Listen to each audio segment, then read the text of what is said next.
So the most important thing to remember is that subplots are mini plots, right? But they tend to revolve around characters. And that's because they're used to drive home your story's theme. And this is often best expressed via the change your protagonist and or your secondary characters go through as a result of the conflict they face.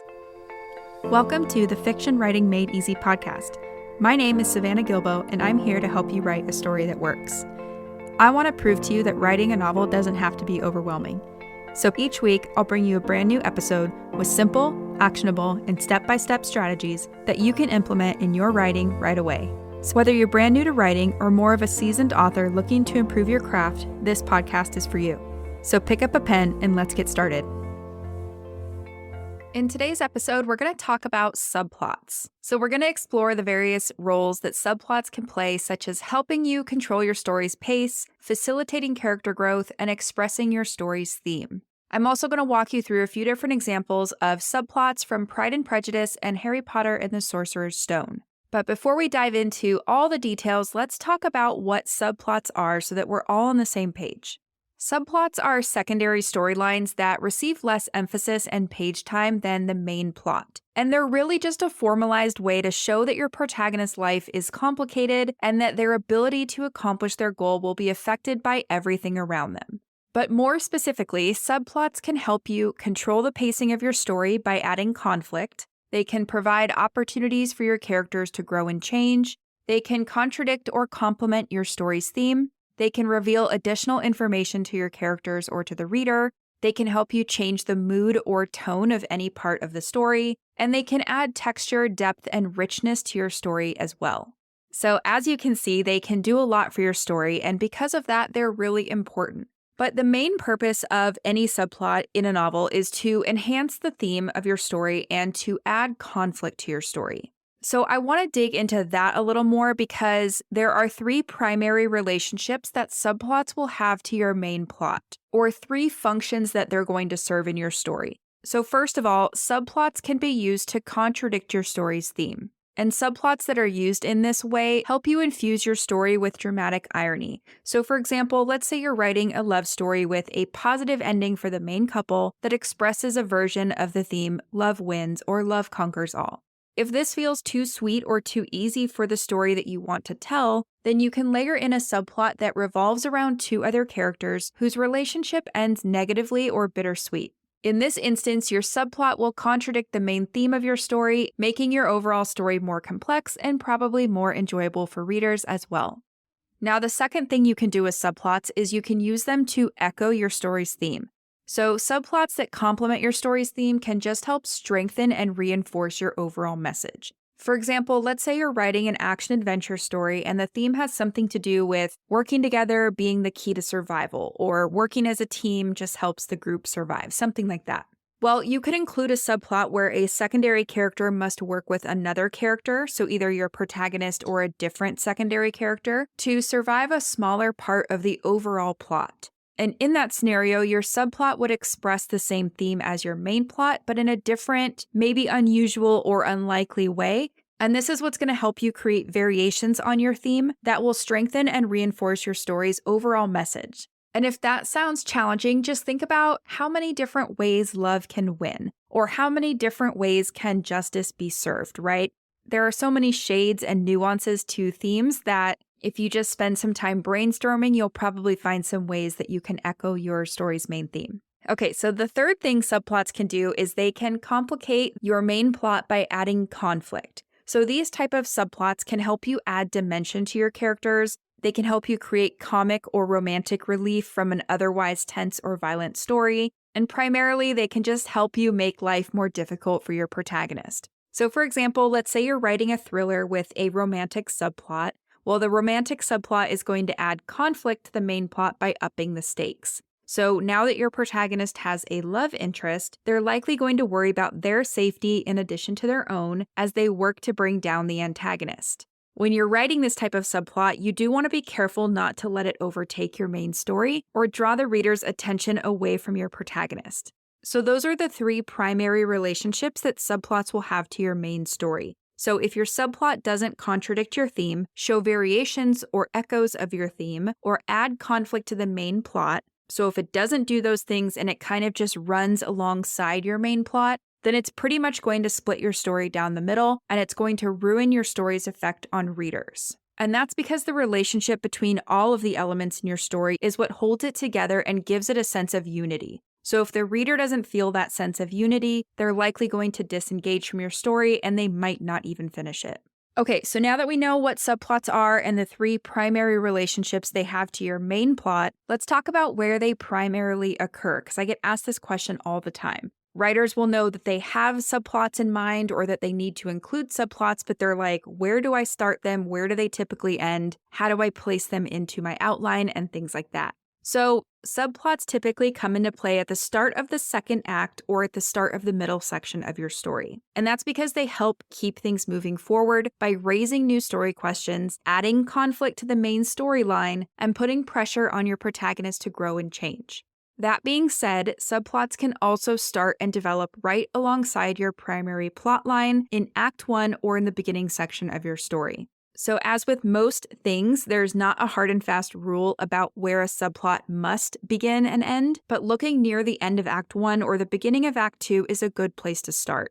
Now, as far as where subplots typically end, there's no hard and fast rule here either, but I'll tell you what I've seen work best in both published novels as well as work in progress drafts. So in most cases, I've seen that impactful subplots will resolve in the reverse order of importance. So let's say, for example, if your most important subplot starts in Act 1 and your least important subplot starts in Act 2, you'd most likely want to resolve your less important subplot before your most important subplot. So I'll say that one more time because I know that was kind of a lot. In general, your subplots will probably resolve in the reverse order of importance. So your least important subplot will resolve first, and your most important subplot will resolve last.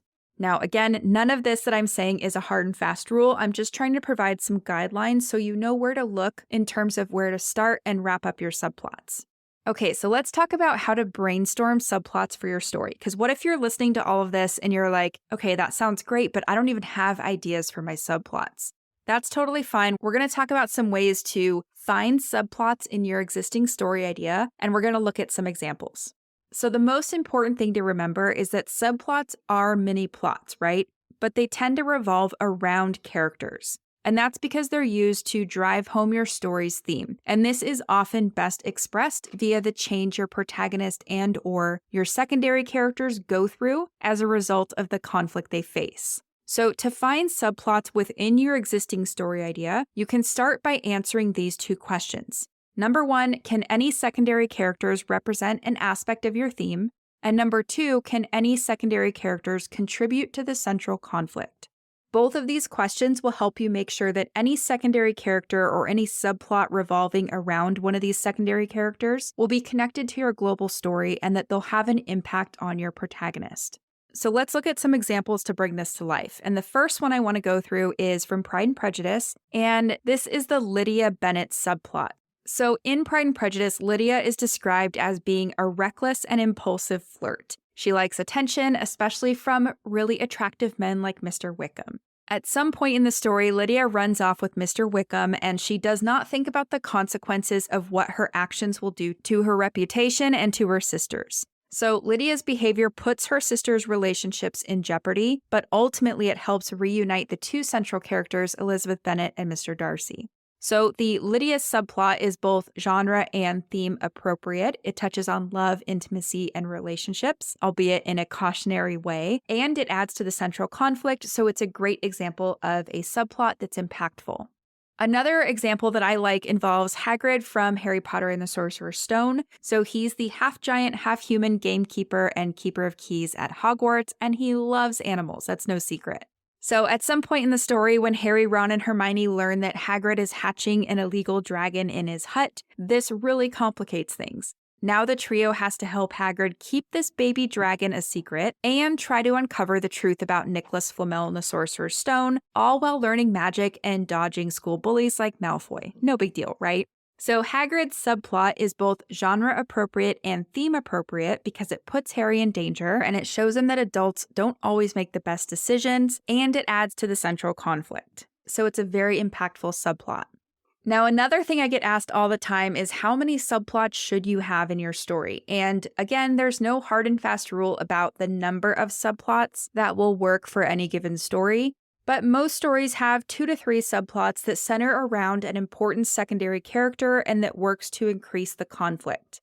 Now, if you're writing something like science fiction or fantasy, you might have room for more than 2 to 3 subplots, but if you go too far beyond this, just make sure that every subplot serves a purpose in your story before adding too many. So there you have it. Hopefully you can see how subplots are an invaluable tool for crafting a compelling story.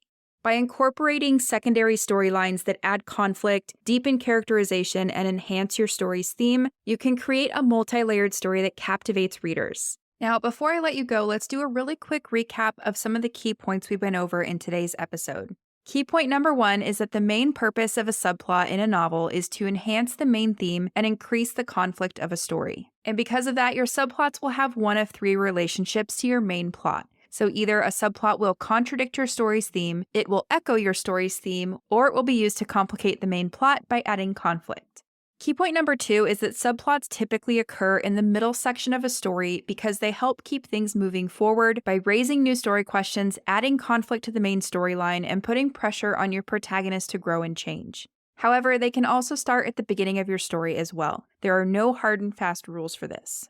And finally, key point number 3 is that although subplots are mini plots, they tend to revolve around characters. And to find subplots that are within your existing story idea already, you can ask yourself 2 questions. Number 1, can my secondary character represent any aspect of your theme? And number 2, can any of your secondary characters contribute to the central conflict? Both of these questions will help you make sure that your secondary character and any subplots they're involved in are connected to your global story and that they have an impact on your protagonist.